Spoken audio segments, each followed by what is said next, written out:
off with fun. We're gonna do our traditional Friday night video that we always do, which always gets us into a good mood. And we're gonna finish off tonight with Scott. It is Scott time. And Scott is testing, as I understand from the video, he's testing the Hollywood myth of how many bullets does it take to actually stop a car. So this one should be fun. I really hope he breaks out the 50 on this one. If he doesn't, I will be disappointed. So, okay, Rio, have a wonderful night. So chat, let's jump into it and let's see what it takes to stop a car with bullets. Not everybody has a 50 BMG, so today we're going to find out if the average Joe could disable a vehicle. 22 long rifle, 380 ACP, 9mm, 40 Smith & Wesson, 12 gauge. Oh, God. Nothing has happened. AR-15, 30-06. This is getting interesting, isn't it? Oh my God. Hey, Scott, that was a little spoilery, I must say. That was kind of spoilery. My name is Scott, and you're watching Kentucky Ballistics. And over the years, I've taken out vehicles with a lot of big stuff. But what I want to know is, could an average Joe take out a vehicle with a 22, 9mm, 12 gauge, etc.? Well, today, we're going to find out. Yeah, because let's not forget, in Hollywood, they literally showed 9mm taking out cars when there's, like, hot pursuits. The good guy will, like, shoot out the back of the window and, like, shoot into the engine, and, like, with a 9mm, the end, like, the hood will go flying up, and flames will burst out of the fucking engine block, and that's Hollywood. Let's see how it actually goes. What we have here is a redneck merry-go-round. I have a Ford F-150, and we have the steering wheel tied with a cinder block. So as you can see, the cinder block has the steering wheel pinned to the left, so it keeps making a constant rotation. Because if you were shooting at a vehicle, it's not always going to be coming straight at you. We have got quite the crop circle going on here. Someone is going to think a UFO landed. Anyways, like I said in the beginning of the video, not everyone has a 50 BMG or calibers that large. Over the years, I have disabled a lot of vehicles with large calibers like 50 BMG or 500 Nitro or even the punt gun, but not everyone has those. So what I want to know today is, could the average Joe disable a vehicle with the most common calibers? So today we have the most common pistol calibers, the most common shotgun, and the most common rifle calibers, and we're going to see if we can disable the most common truck in the United States, the Ford F-150. I am super excited about today's video, so let's get set up and get started. But before we start blasting vehicles, I want to tell you about today's sponsor, ExpressVPN. ExpressVPN is a versatile tool with many uses, like online privacy, data security, and content unblocking. Did you know that US ISPs can legally collect and sell your browsing they absolutely history? are. ExpressVPN shields your online activity from your... Well, what's really kind of funny is we saw this in the last video, in Nick's video, where they showed the clip from 21 Jump Street, where they was it 21 Jump Street? I think it was. It was 21 Jump Street, where it was that part of the movie where Channing Tatum shot the car and it didn't blow up, and they're like, "Hey, it didn't blow up. Wow, that's really weird." Like, how ironic, we saw that clip in the previous video, now we're watching this one.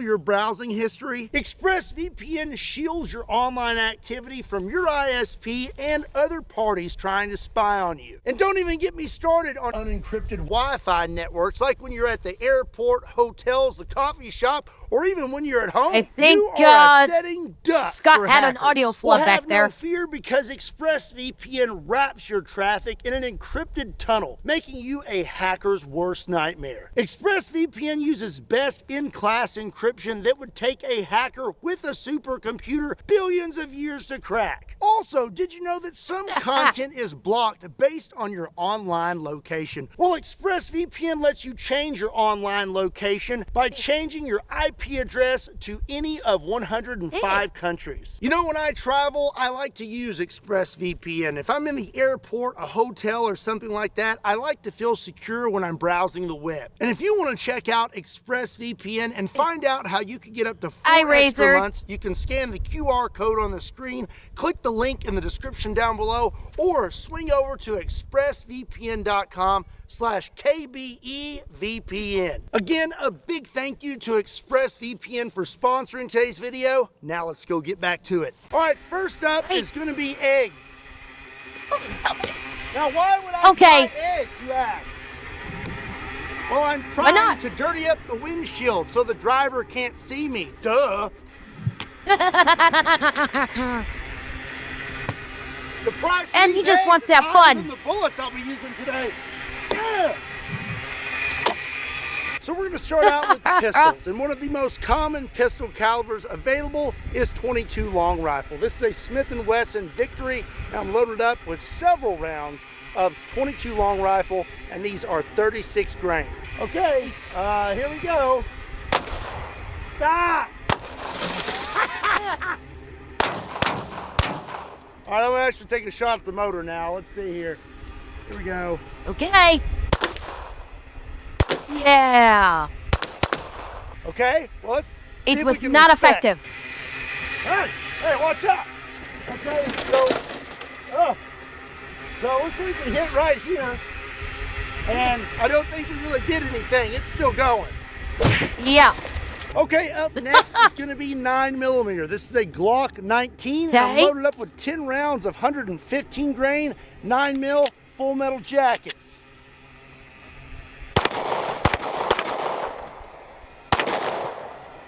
Wind seal.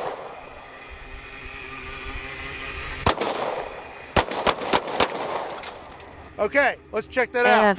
Several hits in the door. Hit here in this door. What about the engine? And then I tried to hit up front a few times. I got right through the headlight. Oh yeah, right there. Right there.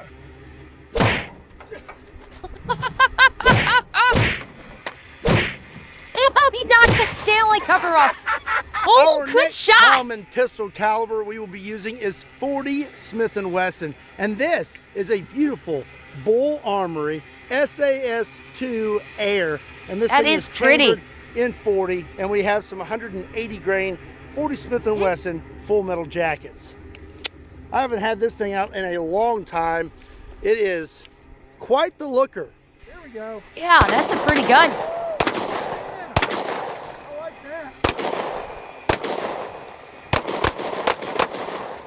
Still going. Yeah. I hit somewhere up here. Careful, Scott. Careful. These are new. I don't know.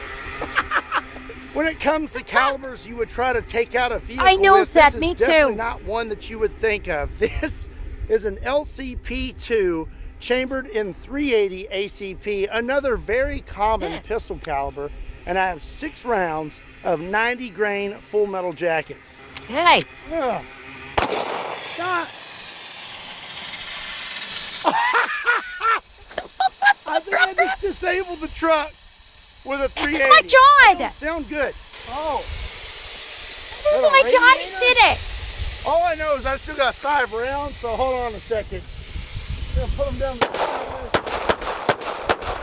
Okay, now we can inspect. Hold on a second. Let's get this out. Oh my God, he did it! Okay. I don't know if I can pop the hood. I think I shot my cable, so that's a problem. All I have to say is I don't want to ever hear anybody ever again talk about the stopping power of a .380 ACP pocket pistol because I just stopped a 3,000-pound vehicle with a 90 grain round, okay? .380 is okay for me for concealed carry at this point. Yeah.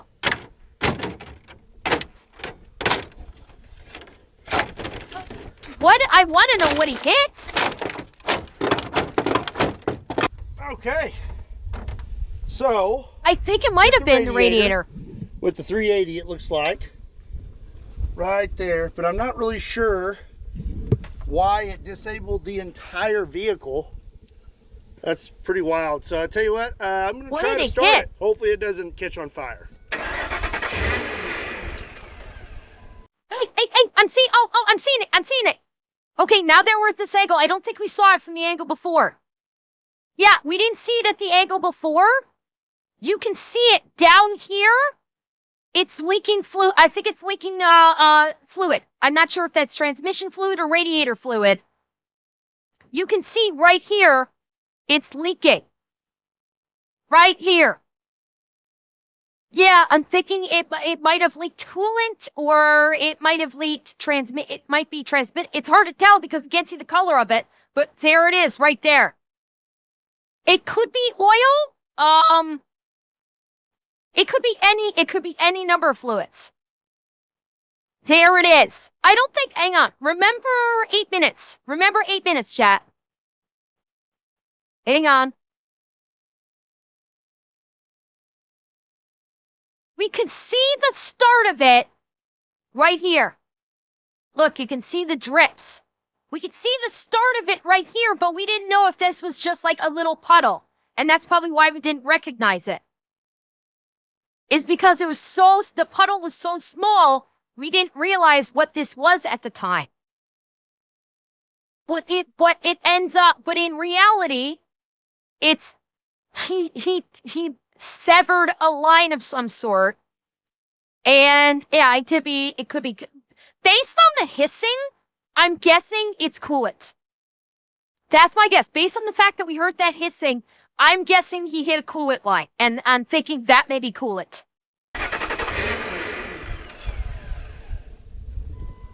Yep. Oh yeah, he did hit the radiator moose. He showed that.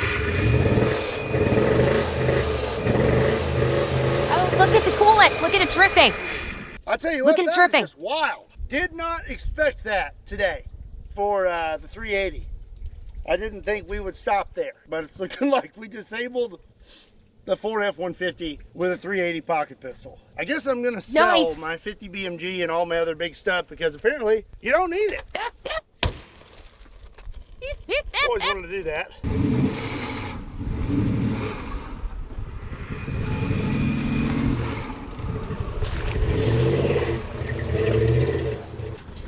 Oh, Scott, oh God.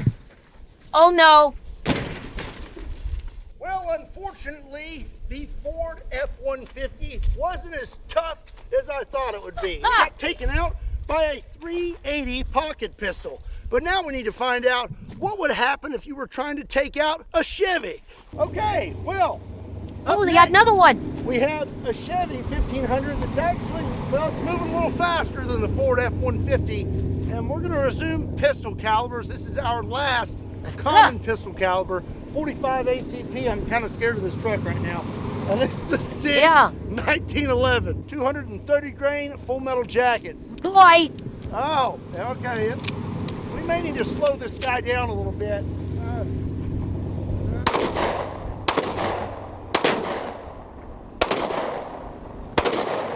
45 is not going to do it. That's going to be it for pistols. Now we're going to move on to shotguns. But I'm only going to use one shotgun today, and that is 12 gauge because it is the most common. So I have one round of buckshot, and I have one slug. All right. This slug might do something. Slug.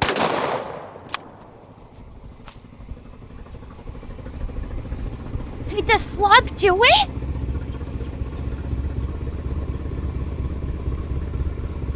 I think I may have killed it. Nope. Nope. You ain't killing that Chevy with a 12 gauge. I bet you it's going to keep going. Let's check it out. Okay, it's in park. Why did it stop? With the buckshot right here, and then slug hit right here. You can see that big hole right there. The slug could stop it. Take a look under the hood. Okay. Looks like we came out right here. I'm not really sure what we hit. What am I seeing here that looks like it's flapping? Are you seeing this here? What is this that's flapping? Any idea? Is it the radiator fan? Is the radiator fan blades? Oh, Okay. we're still running. The engine is still running. We're just not actually rolling anymore. So let's see if I can get it going again.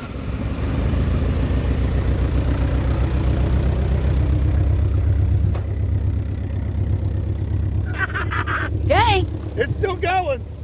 I may have put a little too much pressure on that gas pedal.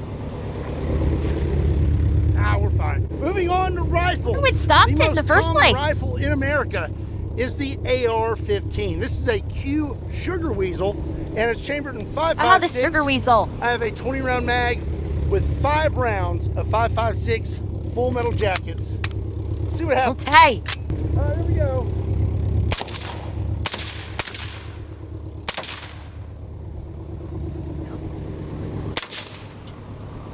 I put that one right down the middle, and nothing has happened. I'm actually kind of surprised. I mean, 380 shut down the Ford F-150. I figured this would have shut down the Chevy, but apparently not. Oh, goodness. Gosh. It's destroying my range. I gotta shut it down. I have a CMG Descent chambered in 7.62 by 39. Another this should be very good. common rifle caliber. Ugh.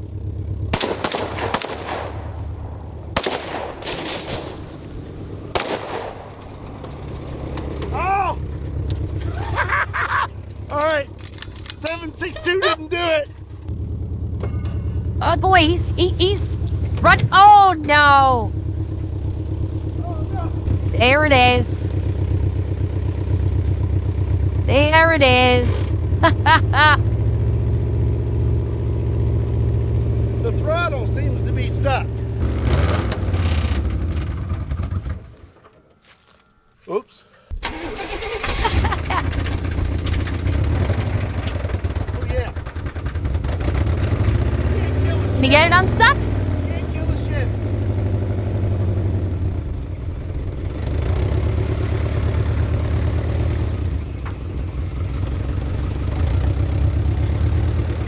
Can you get it out? Well, maybe you can. Okay. Well, what I've learned so far is the Chevy. Oh, it's smoking. Oh, look at that. It's smoking. You can see the front of it. See the smoke coming off of it? It's smoking. As far as the Chevy is a little bit tougher than the Ford. It is smoking rather profusely though. We're gonna get this thing going in a circle again and keep going. Oh yeah. Yeah, that's the radiator, all right. Actually, my belt is off. Oh no, it's just not moving. I hit the alternator. We got it running again, and our next common rifle caliber is going to be 308. This is a SOCOM 16, and I have 3 rounds of Hornady 178 grain hunting rounds. Yeah, boy.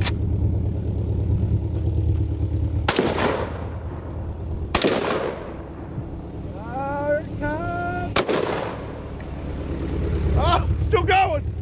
Still, yeah. Not done yet.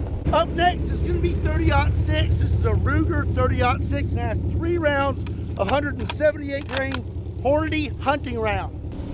Hey. Hi. Oh, this is Still going. Not my Texas Star.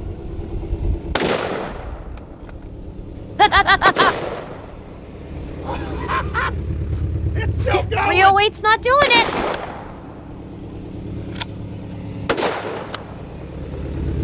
The shotgun's not doing it.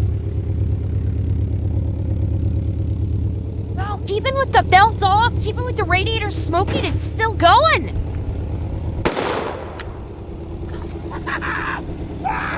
That was out of control. I had to I was gonna stop it.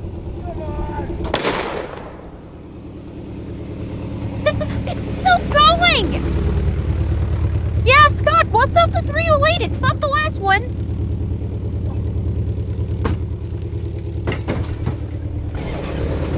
416 Rigby. Time to put this thing out of its misery. Oh, God. Oh. Break out the 700 nitro, Scott. Yeah, That did it. that's what I'm talking about. That did it. You really want to put down a 3,000-pound animal, you need a 416 Rigby. You know that old saying, they don't make them like they used to? Well, I'm pretty sure that has some validity right now. I don't know what that word means, but it sounds good. Anyways, this right here is a small block Chevy, and it has a carburetor and pretty much none of the technological gizmos that are found in vehicles now. It took a lot to put this thing down. Yes, I mean, it did. we finally had to hit it with an elephant rifle to get it to stop running. Meanwhile, the newer model Ford F-150 got taken out by a 380. Just saying. Anyways, let's put the hood on this thing Chevy supremacy, right? and see what happened. We have quite a bit of damage here.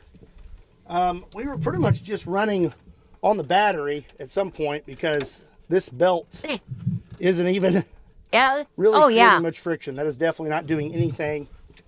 I believe what finally took it out, though, was up here. Looks like we hit the carburetor, went through, busted all that up, and then went up into the engine bay, and that's what finally shut it down. You know, I almost didn't bring the 416 Rigby. I thought if things get really bad, I can just hit it with a bunch of slugs or a bunch of 5.56, and that should shut it down. But turns out it was a good thing I brought that as a backup. And you couldn't see it, but just off frame was setting my truck.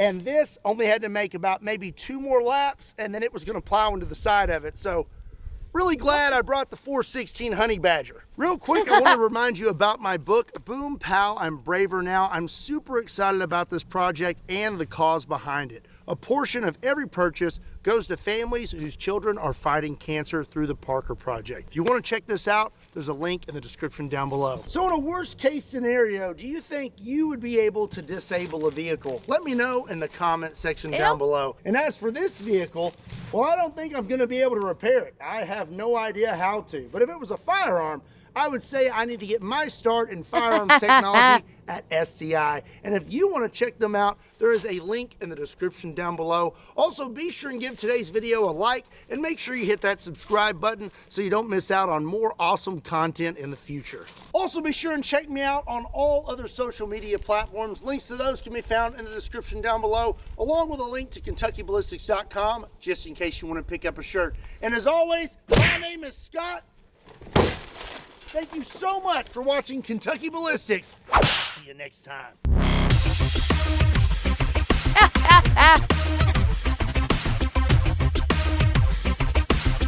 Oh,